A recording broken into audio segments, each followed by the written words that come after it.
So it's individualized item selection. As I've said, it's based on how the person responds to the previous items. Now, these items have to be selected from the underlying calibrated pool. You can't just throw together a bunch of items and then do a cat. You have to have these calibrated item pools, and that's what takes the considerable development time. It generates a score immediately. It can use multiple hardware and software platforms. We're finding it's very, very flexible. We do it off of laptops. We do it off of handheld hardware. We use tablets. Our approach is basically you tell us what hardware you use, we'll adapt the software to fit your hardware, not the other way around. Very, very flexible. The data is immediately available, which makes it incredibly useful in a clinical context. Researchers, I don't think, are as excited about that, but clinicians are, because they can use the information in real time. Yet it's also available for research. So we get what we've been striving for such a long time, and that is information that's collected in a clinical context that can be used in research, which is very difficult. Does the development of the item pool require that some poor human being has to pick all the items? Yes, it does. Okay. Yes, it does. Now, you can segment it. Let's say if you have a pool of 300 items, you can give one sample 100, another sample 100, another sample 100, and then you embed common items within each of those pools. But it introduces more error in the modeling. So whenever we can, we put the poor people through the whole pool. It forces you to be a bit more parsimonious in writing the pool. So in the beginning, we segmented it. But our latest work, we've been doing the whole pool. We get better model fit. But yeah. How many items before you need in order to make the adjustment? I'll show you an example. And there's no one answer to that. Depends on the complexity of the underlying concept that you're trying to get at. I've got an example from our SSA work where we're going after a real tough concept, and you'll see, you get a sense of the items. Stopping rules are at your discretion as the investigator. So you can decide whether or not you're going to cap the number of items or you're going to do it by the precision, the amount of error in your measure. And we recommend that people do it by precision. And that means you keep selecting items until you hit your target precision. In the clinical context, what we've encountered is people want to cap the number of items. They don't care about precision because they usually don't understand what it is. Then they go in and use it. We had this experience when we worked with Health South. They said no more than 8 items, or no more than 6, I can't remember. We got to really be efficient. So, okay, that's what we did. They come back right away and said, we're not happy, it's not enough information. So they went back and did the precision. But you have that flexibility. It obviously minimizes data collection burden and cost. Yes?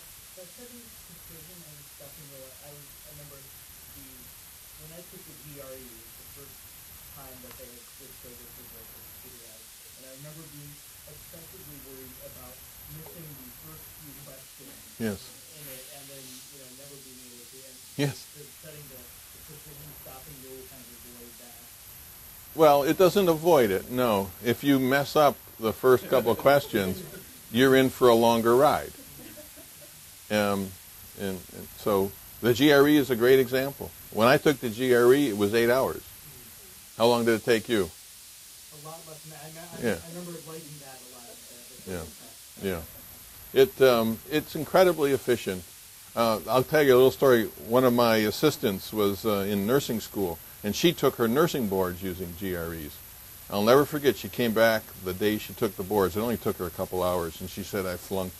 She said it was incredibly hard. I said, good, you passed. It was a GRE, it was a CAT, and I knew if she was getting really tough questions, that meant she was doing well, and it kept giving her harder and harder questions. Of course she passed. But yeah, much of what was developed in education is what we're using. We've learned a lot. We've worked with folks who have done this for years in education. Much longer legacy there. But yeah, that's why I like setting the precision, because it accounts for a lot of error, and you're going to end up with an estimate that has a certain amount of error, and what it takes is more or less items to get to that point instead of the other way around. I want to just give you an example, because there's no better way to see it than, and this is from the first instrument that we developed. It's called the AM-PAC. It was developed for post-acute care. Well, I was going to tell you a little bit about the instrument first. Let me go back. Forgot. This slide, I forgot this slide. This slide is to say a lot of people are doing it. The NIH has invested millions, I think somewhere close to $40 million now, on developing CAD instruments for NIH-funded research looking at health-related quality of life. We're part of this. It's called the PROMISE Initiative. You're going to see a lot coming out on this, and I think increasingly we're going to be pushed to take a look at, and where appropriate, use these kinds of instruments. The NeuroQual is another spin-off of the PROMISE Initiative, again NIH funded, and the idea there is to develop batteries for looking at health-related quality of life for people with various neurologic conditions. And then we've been doing our share of development as well. There's a whole bunch of them. TBI-Qual, we developed SciCat for spinal cord injury. We developed both a pediatric and an adult, and we've linked the two. So now you can track people with spinal cord from childhood, if they're injured at that point, the rest of their life, with the same scale. Can't be done with classical methods. So it's very powerful. And you're going to see a tremendous proliferation of these tools. It's a cottage industry, and we've been riding that wave. I'll be the first to admit it. And much like we saw in classical test development, there's this phase where there's a whole bunch of proliferation, and then there's kind of a sorting out, and I think that's what we're going to see here. The AM-PAC, it has 240 items, so that gives you a sense of the size of the item pool. And we developed, in the end, 240 items. Now, we began with over 300, and we threw items out.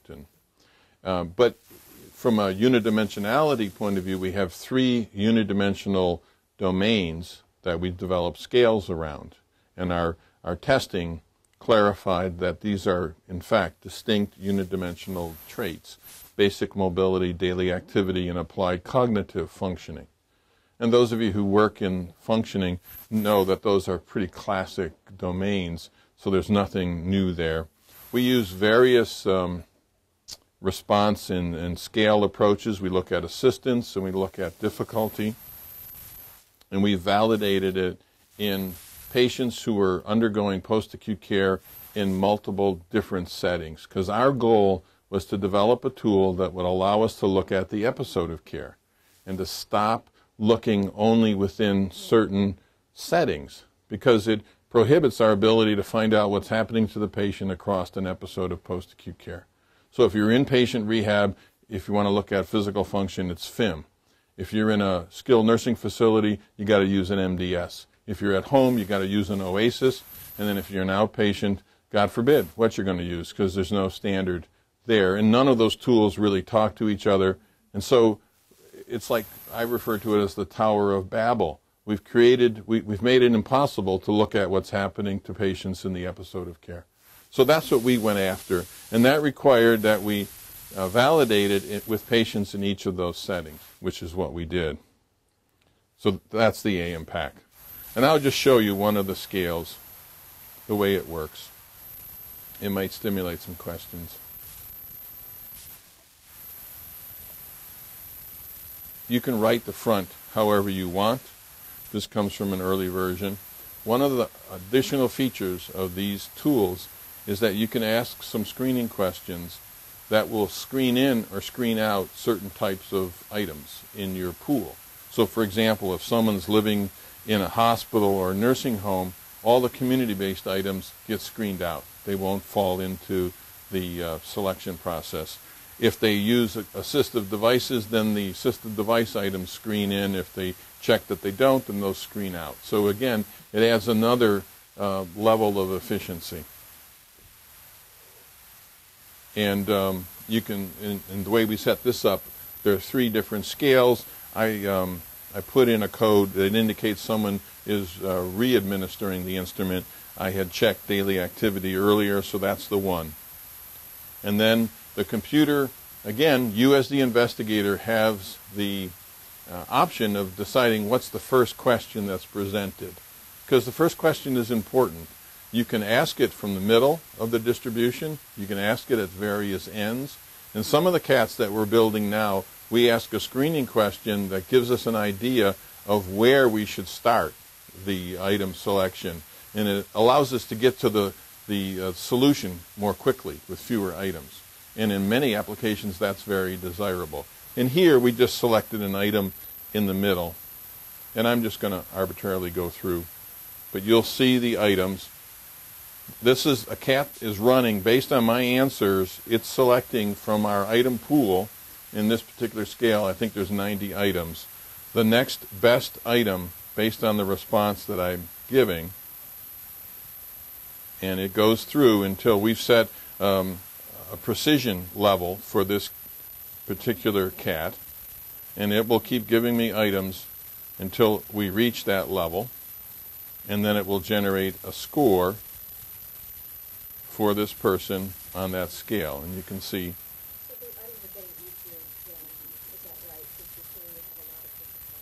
that's correct. That's correct. And then this is general information that the system knows about me because I've done this before. And if I go to daily activity, I had done this previously, and the score I got was a 38.7, and the standard error was 1.75. The number of items was 10. And then in this administration, it took 10 items. This is the standard error, and this is the score. I've gotten worse. And that's relative to the whole core of items, is that right? What we do is we set up like a T-scale scoring for this scale. So the mean in the population in which we developed it is 50. Standard deviation plus or minus 10. So that's how we set it up. So you evaluate the 31 in relation to that mean in that post-acute care population. You could do it other ways. That's how we've done it. And you can do it off of different populations if you want. That's your discretion. But that's how we've done it. Yes?